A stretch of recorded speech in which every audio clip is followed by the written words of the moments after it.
Good morning and welcome to Ministry Mondays with Meg and Judson Press Presents.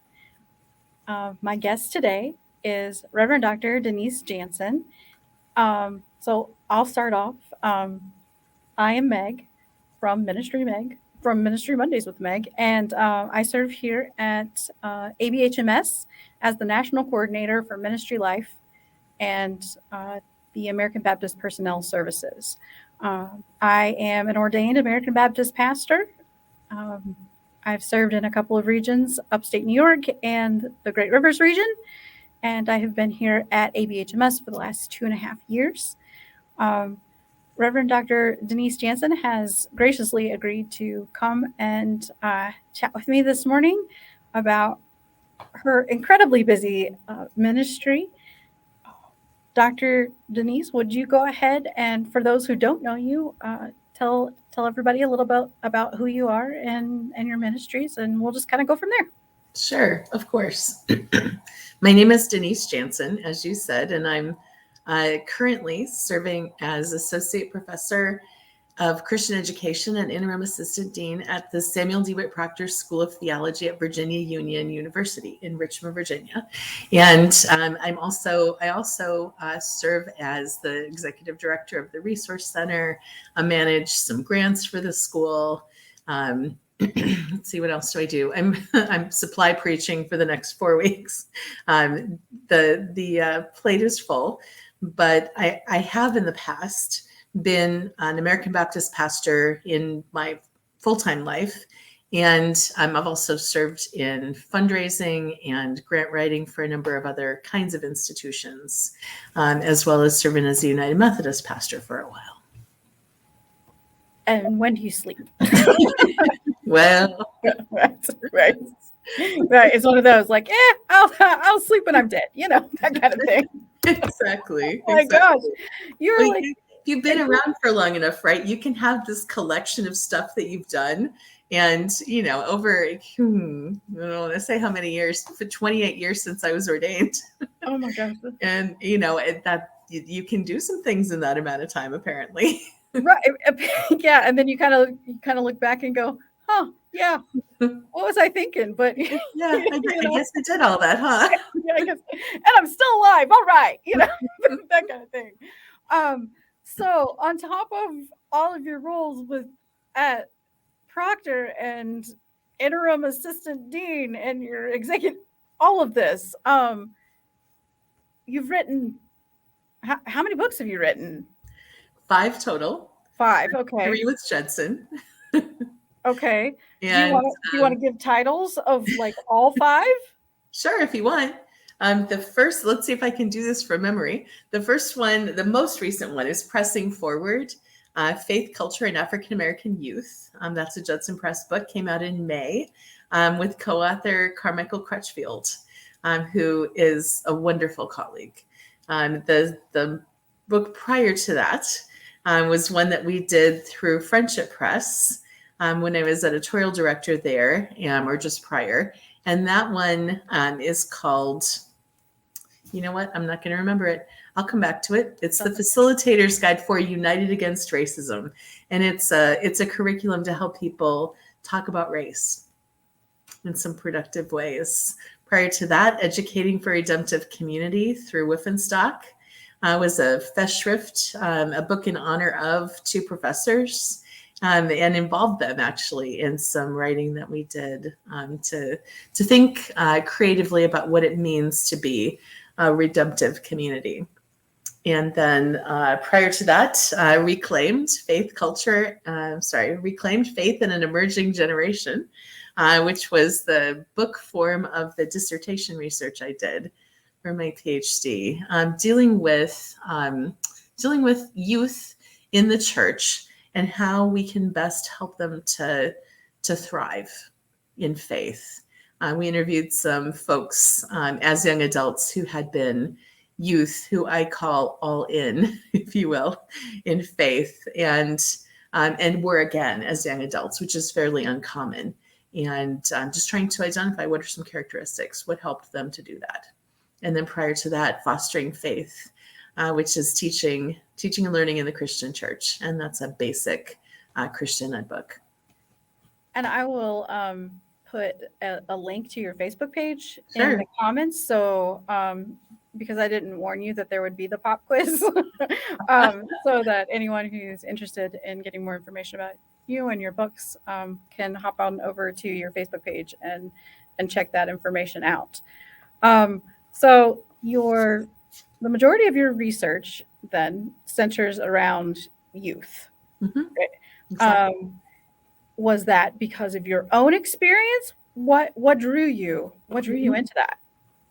Yeah. So by the time I was probably 30, I had done like 250 camps and conferences as a youth first, and then more recently toward that date as one who was leading them, a counselor, other sorts of camp pastor, director, those sorts of things. And so in that experience, I watched how in settings where people were intentional about faith, it was possible for people to grow, to explore new ideas, to feel called, to sense they had a voice.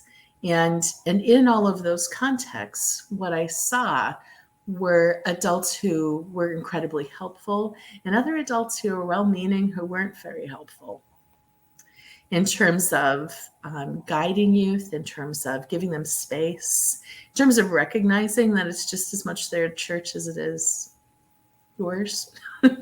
Right? Adults like to believe it's more mine than right. So part of why I was so intrigued by writing about this period, and really it's all faith transitions in life, but adolescence is where I focused to this point. Like how can the church more effectively do what it says it wants to do, which is help people to be involved in a relationship with God that's meaningful and enables them to be and do more than they thought they could. I get that, especially having served as a pastor. It was all, we want more young people. We want more young people. Okay, well, but you've got to give them a reason, to be. You got to give them ownership in this as well, or they're not gonna be here. Nobody likes to be told what to do. People want to live into their call. So if someone is called to be a teacher, why wouldn't we equip them, even as they're young, to live into that call? Yeah. So in your books, do you tackle any of those more sensitive, topics, especially for adults? The LGBT issues. Now, how our identities, whether someone identifies as non-binary, cis, all of that stuff. Mm-hmm. Yeah, to some extent. I won't say it's the focus, but certainly, adults need to understand that they don't get a vote in someone else's life, even though maybe they did in their own children's lives, right? They don't get a vote in someone else's life. So affirming God's creation is very good, is the bottom line. And how we do that in the lives of adolescents, in the lives of families with children, in the lives of older folks. I mean, all of that is what it means to be a person of faith and to do this faith life that God has called us to. I appreciate that very much as a mom, as a former pastor. We can't pretend that it's easy. I understand it's difficult, and especially when you're dealing with some older adults with, this is the way it's always been, but I think if the church can be that place where you can't just say, where you say welcome, and listen, because that listening is so important. I think we go a long way just to get that part right. Absolutely. Our welcome comes with an asterisk too much of the time, right? Yeah, And that's not that's not biblical. right. So are you, do you, have you put these, you said part of one of these books was a result of your dissertation. So you're able to put some of these things into practice, Oh, absolutely. Yeah. and they work, Yeah. right? I mean, Oh yeah, exactly. So when I got my PhD, I had been a youth pastor, an associate pastor in a variety of roles bivocationally for 20 years at that point. And really, I mean, I knew that my questions needed more tools to find more answers for them, but I have never wanted to be an ivory scholar, that ivory tower scholar. Help me. no, you got it. You got it. You're fine. Some days I need to say I am smart, really. Right. An ivory tower scholar who only writes to a closed body of people. I don't want that. I want my scholarship to matter to the church. Yes. If it doesn't, why would I waste my time doing it, right? So every book I write is intensely practical, and has immediate application to the local church. Which is The book we just did, right? Yeah. Pressing Forward, comes with study guide, videos. I mean, these are all free content that Judson provides that a local church can use to talk about these issues. Which is phenomenal that you go, okay, not only am I giving you a book to read, I'm giving you the resources and here, let's practice this. Let's try this, because I know how scary that gets, where you're like, well, what if no one comes? What if we do this and no one shows up? But what if they do? And you're never gonna know. But I love that you provide more than just the book. You've got the resources too. I think that's so essential, especially for the church today. We're really grateful to Judson for the vision they have to make those kinds of resources available. Because really, I mean, the book is one piece of it, but giving people tools to be able to use it, I think, is important. And Judson really had that vision. Yeah. And so as we go forward as the church, do you think, are they getting it? Are our congregations getting it, that this is what it has to change? I mean, there's the whole, you remember the Phyllis Tickle quote, every 500 years in the yard sale of the church thing. The COVID was a couple of years late, but I think that was our big, the church has changed. So now what? Yeah. And frankly, on that Sunday, on Sunday, March 15 in 2020, when everything changed, when everyone had to be virtual all of a sudden, those people we overlooked became our greatest assets, because they were tech is their life, right? It's not a thing that's a novelty.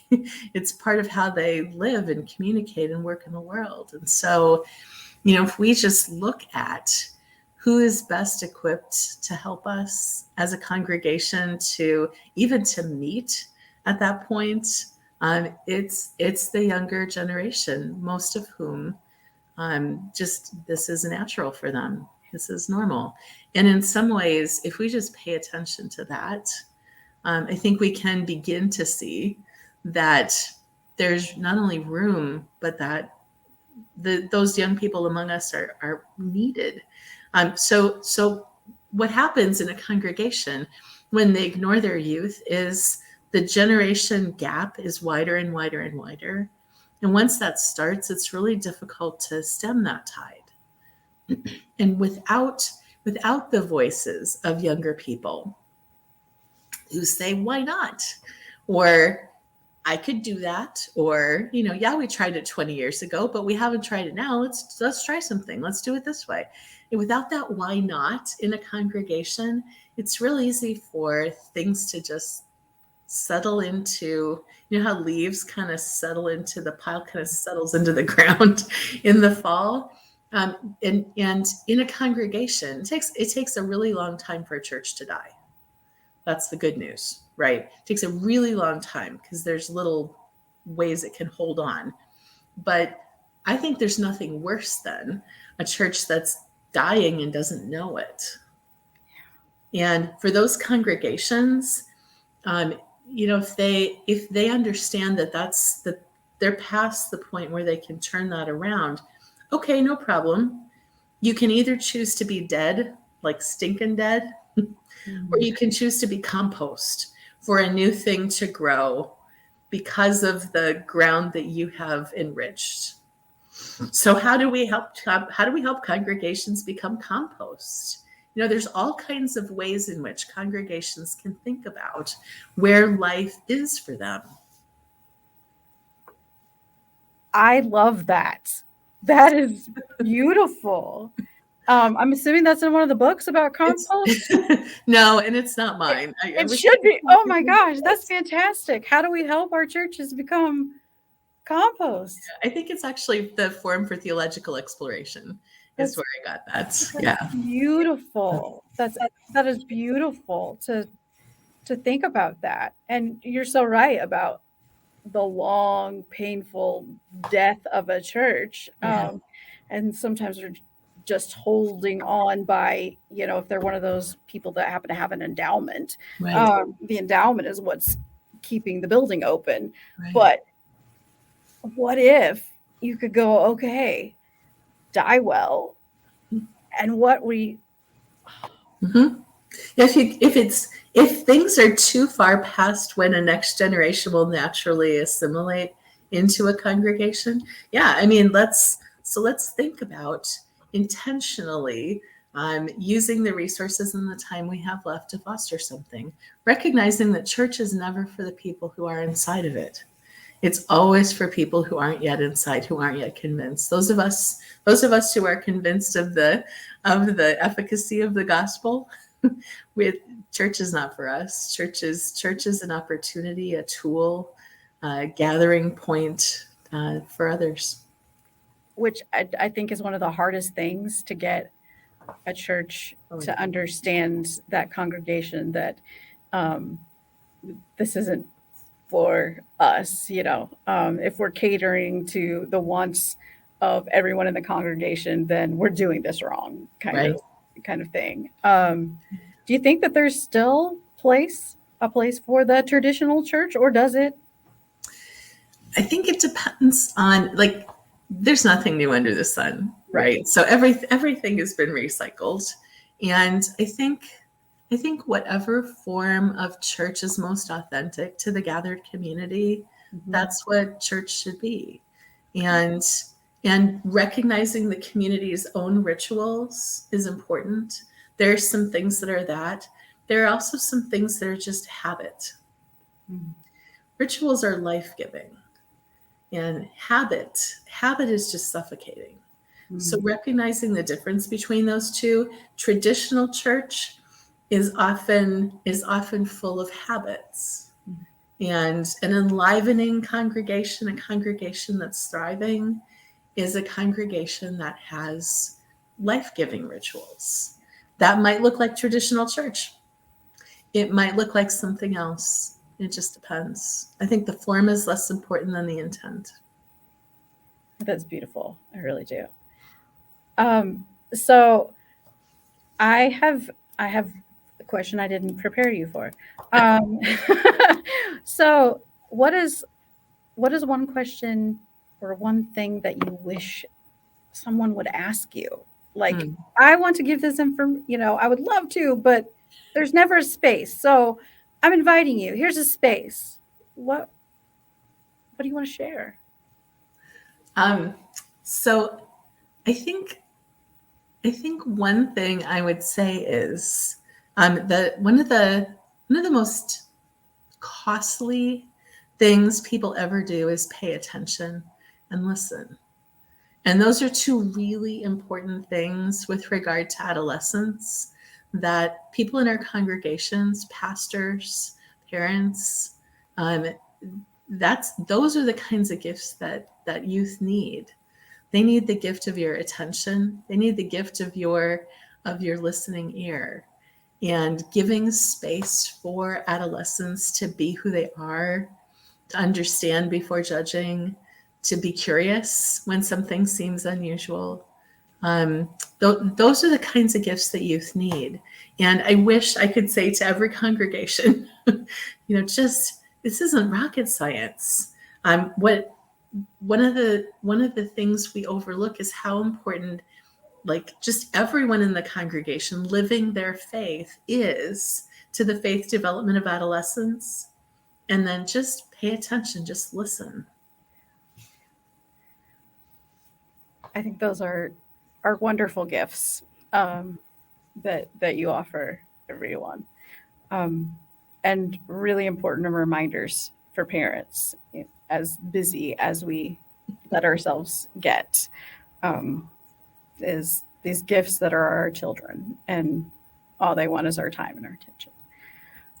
So the final question is the one that I ask everyone. It's the joy question. So what about all these things that you do? Because there are a ton, which is wonderful. But what brings you joy in your ministry? So when I was in college, my advisor, I had switched majors, finished English major quicker than I thought, needed something else to do. So I picked up a religious studies major, and my advisor, I was coming into my final year, my advisor was leaving on sabbatical, and I was not happy. And because I would have to find some way to do all those classes I was going to take with him. And as he was preparing to leave, he called me into his office and he said, now I know that while I'm gone, I'm going to need someone maybe to access this office and to send me a book from time to time or something like that. So I want you to have a key if you'd be willing to mail me a book. Now he's going to a major university. He didn't need me to mail any books, but he needed me to have a key to his office so I would have access to those resources. And by giving me that key, he also opened a door for me to see myself in a place where I might not have otherwise seen myself. What I do in my ministry is open doors. Give people keys so they can open the doors for themselves.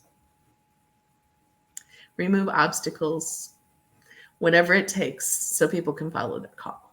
That's what I do at the School of Theology. I remove obstacles, I open doors, and give people keys. And that's beautiful. Yes.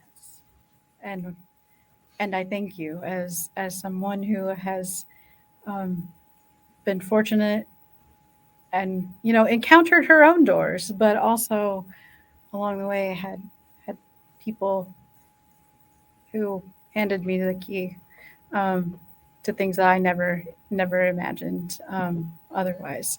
So I thank you for that ministry, and I thank you for your time. Dr. Janssen is going to be with us at Space for Grace in September, so we would invite people to come and meet with her there and buy her book, and I'm sure she'll sign it and have a conversation and all this. Again, I'll put her information down at the below the broadcast so that you can reach out to her on Facebook. And we thank everybody for watching today. And Dr. Janssen, I thank you for being a part of this. Thank you. My pleasure. Thanks everyone for watching.